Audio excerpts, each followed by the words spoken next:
ચોટીલામાં આરોગ્ય વિભાગ દ્વારા શહેરના માર્ગો પર જનજાગૃતિ રેલી યોજી મેલેરિયા દિવસની ઉજવણી કરવામાં આવી।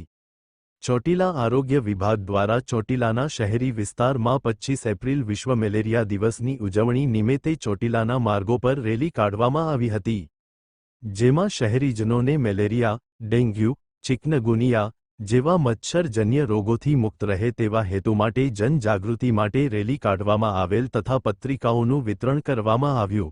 જનજાગૃતિ રેલીમાં ચોટીલા નર્સિંગ સ્ટુડન્ટ તથા અબન સ્ટાફ તથા આશા બહેનો રેલીમાં જોડાયા હતા। મેલેરિયા દિવસની ઉજવણી ડો. એસ. કે. ઉપાધ્યાય તાલુકા હેલ્થ ઓફિસર ચોટીલા તથા ડો. અમિતકુમાર ડાભી અબન હેલ્થ ઓફિસર ચોટીલા તથા રાહુલભાઈ પરમારના માર્ગદર્શન હેઠળ રેલી શહેરના મુખ્ય માર્ગો પર ફરી શહેરીજનોને જાગૃતિનો સંદેશ આપ્યો હતો। અહેવાલ જગદીશસિંહ ઝાલા ચોટીલા।